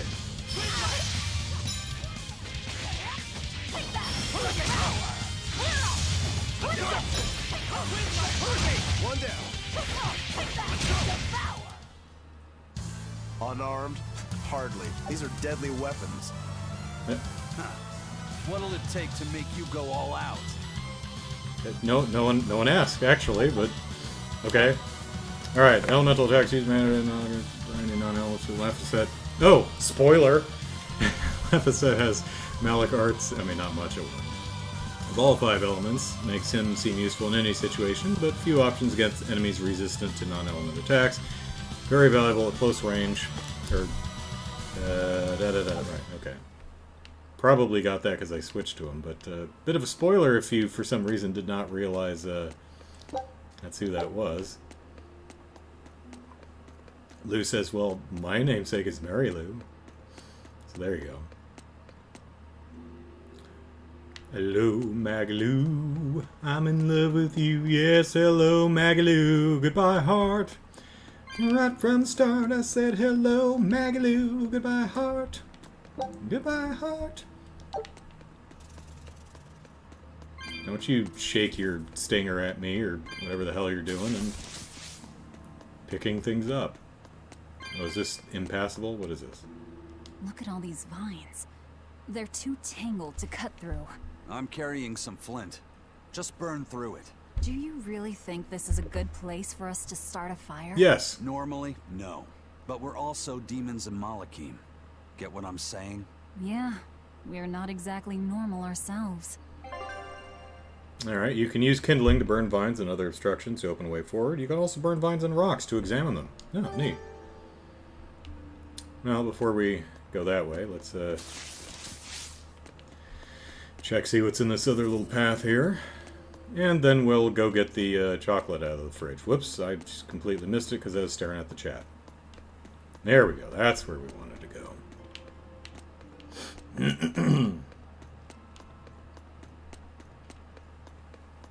Oop, I see you, shiny thing.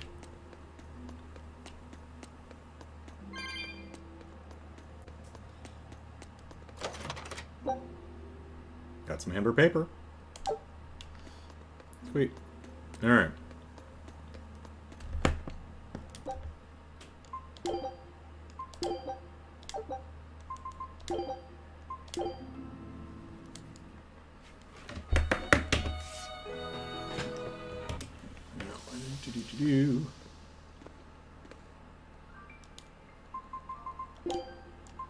Alright. Fun times.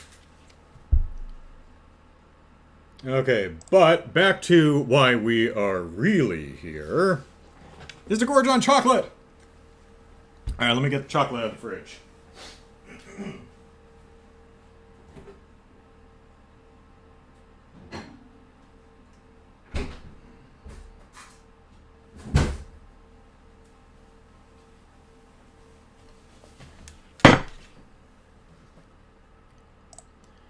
Alright.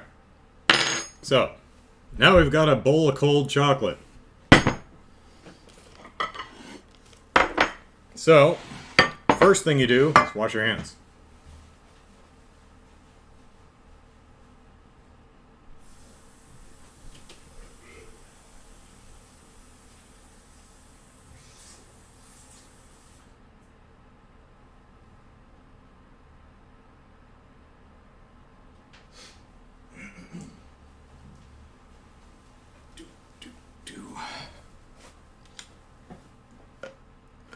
Alright. Now that we've refrigerated this for an hour, we will shape it into little balls. Now, you could claw some of this out with your fingers, but, you know, that's kind of a pain. So I just use a spoon.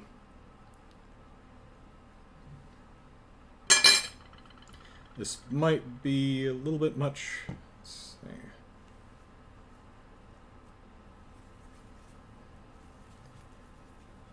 There we go. Ball.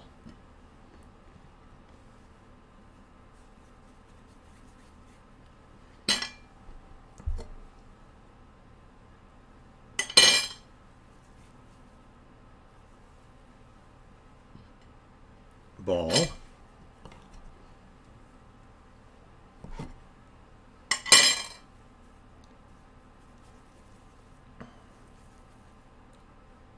Ball. Let's see what I'm doing.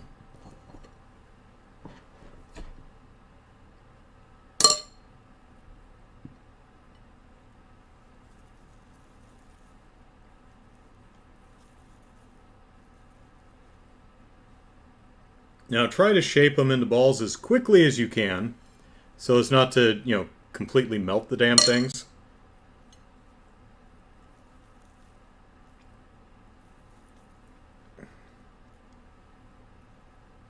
So you can see that, the balls are a little imperfect. You can see a dent, but they're going to be covered in stuff anyway, so it doesn't really matter that much. At least not to me.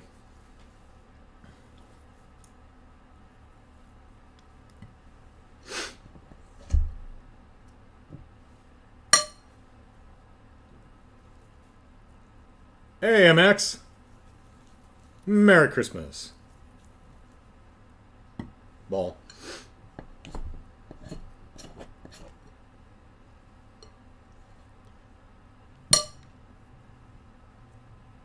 And I was making jokes about, my balls and putting them in your mouth and stuff long before South Park did it. Now you can't make those jokes because it sounds derivative of South Park.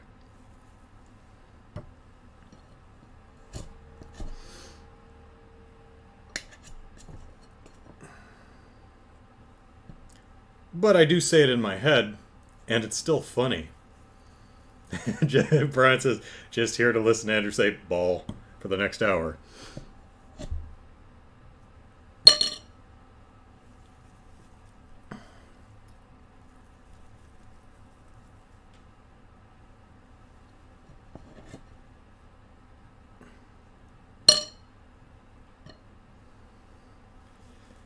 So how do you know what the right size is? You have to eyeball it.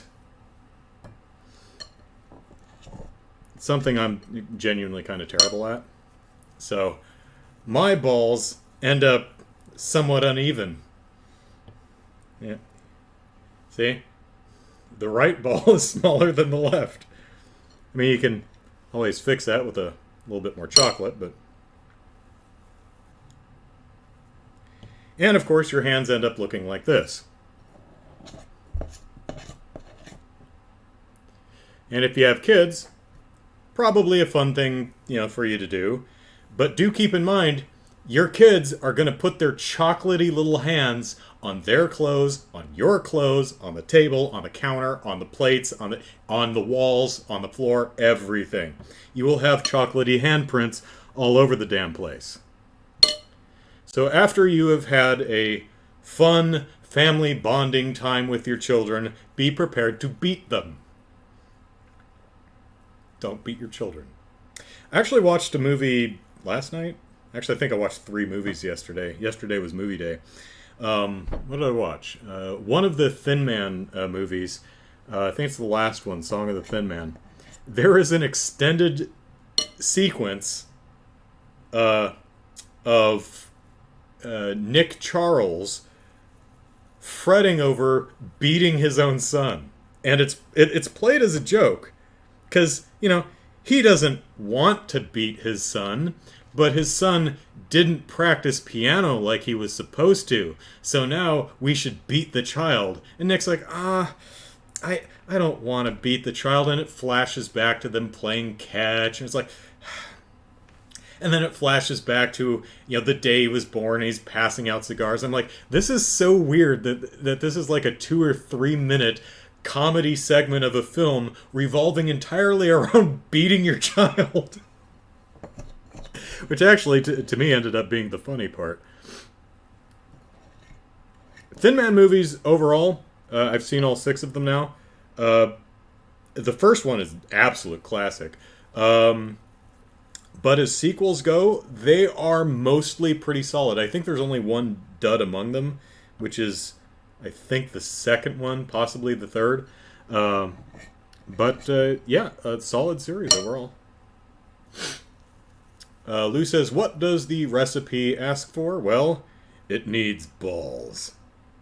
So for those who are late, 8 ounces of cream cheese, 3 cups of powdered sugar.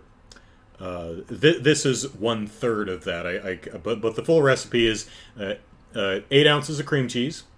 Add in 3 cups of powdered sugar and blend it together. Then mix that with 12 ounces of melted semi-sweet chocolate and a teaspoon and a half of vanilla. Refrigerate it, roll it into balls, and then roll the balls in toppings. And that's it. Very easy. You know, hour and a half, 2 hours out of your day. And one of those hours is just, refrigerating your balls. Balls are best served cold. No one wants hot, melty balls. I mean, people tend to be discerning regarding the temperature of the balls they put in their mouth. And rightfully so.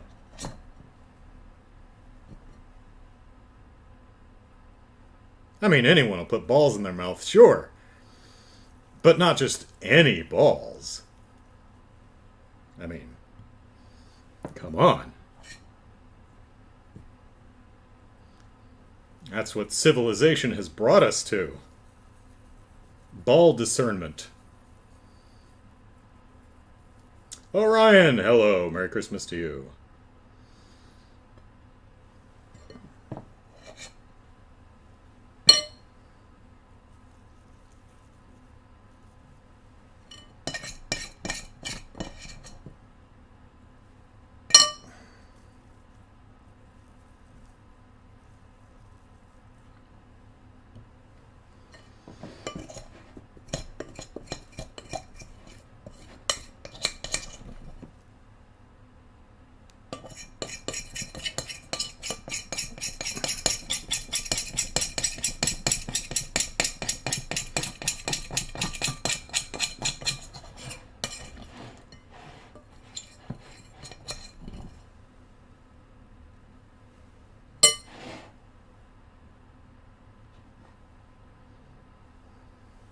All right.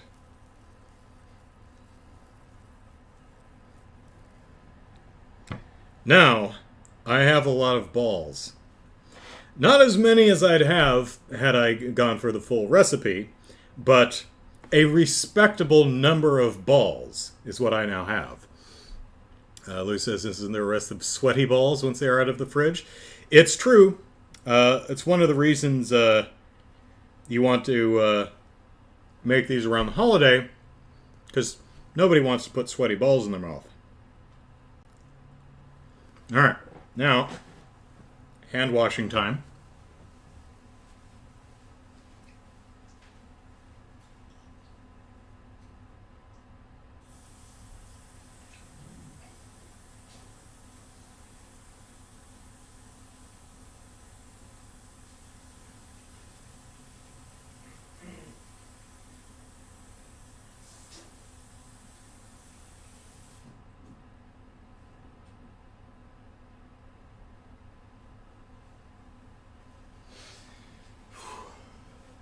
All right.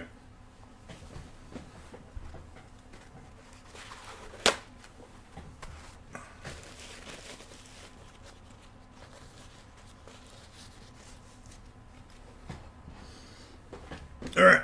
Now, you pick a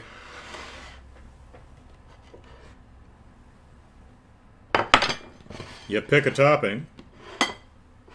And you roll your balls in that topping.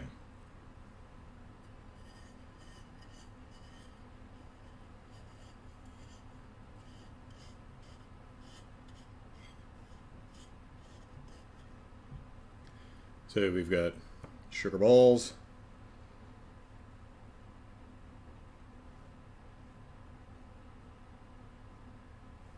Even more sugar balls. Generally, work with one topping at a time, so you don't mix the toppings, but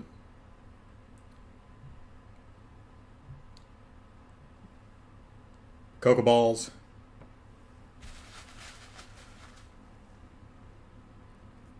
And sprinkle balls.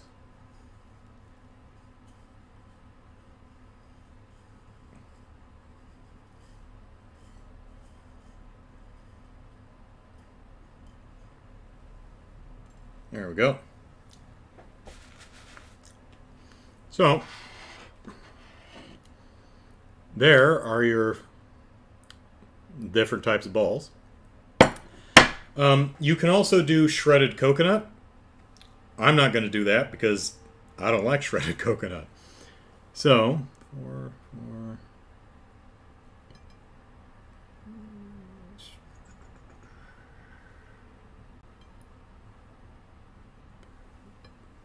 All right.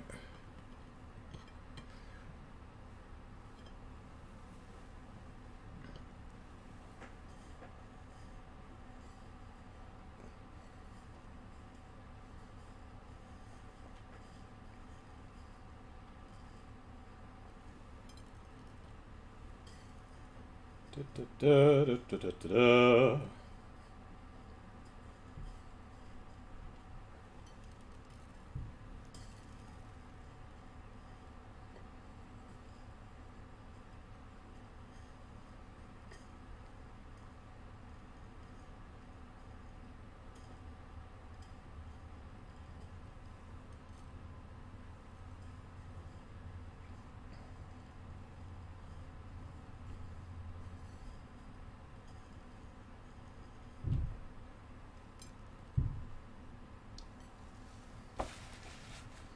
Crushed nuts? Oh, sure, you could do that. I mean, you could do, you know, as I joked about, you could do ketchup if you want, but that sounds really gross to me.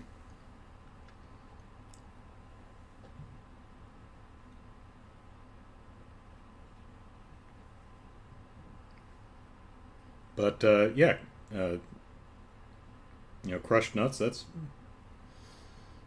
you know, roll your balls in crushed nuts. You could probably do some manners of frostings too.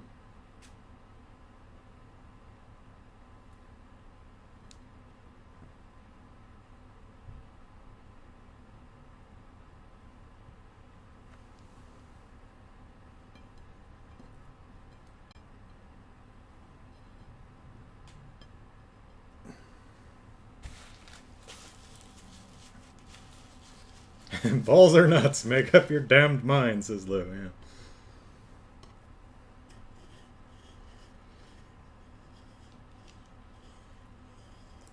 Yeah. Now, when you get the hang of it, you can work, you know, 2 balls at once.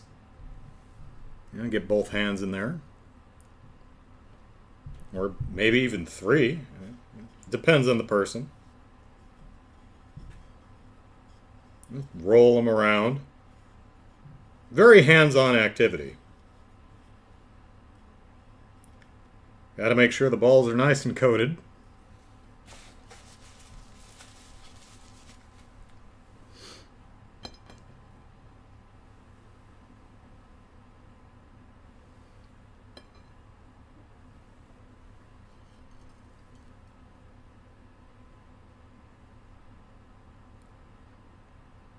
Yeah, powdered sugar ones you could call snowballs.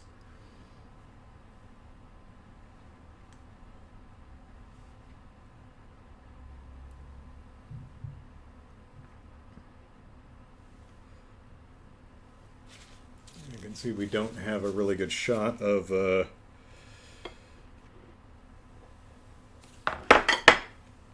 so here's my balls. Enjoy them. Bask in the glory of my balls. Now, one thing I wanted to try was brown sugar. How come you taste so good?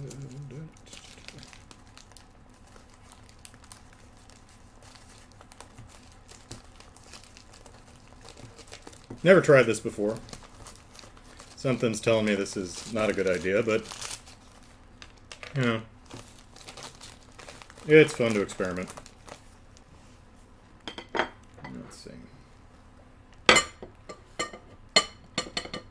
Yeah.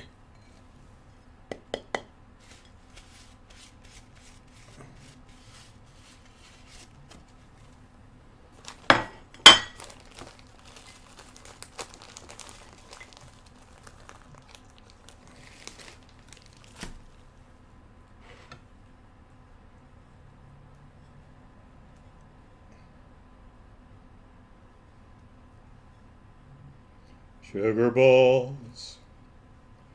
Sugar balls.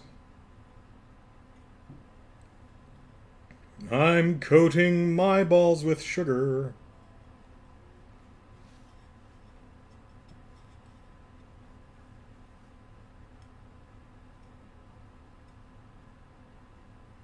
Boop. There we go.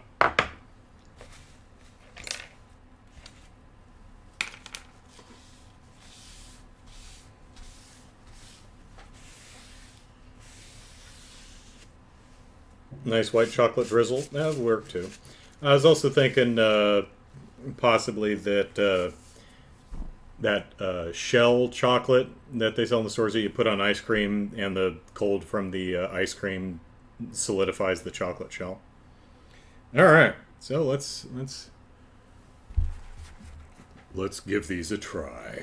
Coconut shavings for fuzzy balls. Yeah. I thought that first topping were crushed candy canes. You could do that too. That's a good idea. All right, let's try just a regular sprinkle ball.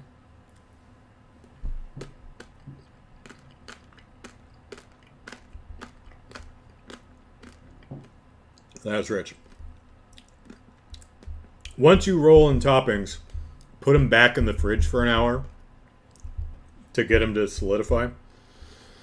And then, as long as it's not like particularly warm in your home, you can leave them covered on the countertop or keep them in the fridge. Depends on the ambient temperature. Cocoa ball.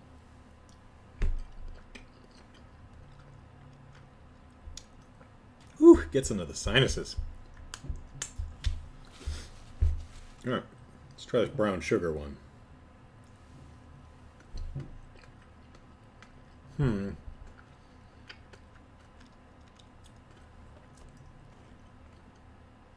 I mean, it's sugar, it's fine. Kind of an odd texture, though. Let me try the granulated sugar. Yeah. Yeah, the texture of brown sugar doesn't really work great, but it's sugar, so, I mean, the taste is there. So, there you go, friends. Chicago says, I don't think they'd last. So here's a better look at them. So there you go. Brian says they look very good. They're very tasty. They do need to go back in the fridge for an hour to set, because they're very, very soft and melty right now because they've been heated up with my hands. But yeah, again, these are cream cheese, powdered sugar, and melted chocolate. And a little bit of vanilla. That's the whole thing. They are very rich. So not many people would eat this entire plate. I think for most people, trying one of each, 4, maybe 5, would probably be enough to sate most people in one sitting. But it depends on the person. So, Lou says my balls are beautiful. Thank you, Lou. Means a lot. Chicago says I don't think they'd last 10 minutes after I make them. So, that is all from me. I hope you are all having an excellent day with lots of presents and stuff. And I hope your New Year's is awesome too. I plan to have a podcast on New Year's Eve, so should have a podcast next Saturday, and then we'll probably be playing something that is not Trails next Sunday, and then the following Sunday we'll jump into the Crossbell Saga with the Trails from Zero. So, thank you everyone for hanging out with me this Christmas Day. I hope your day's going great, and hope it continues on through the week and into New Year's. So take care, everyone. Bye-bye.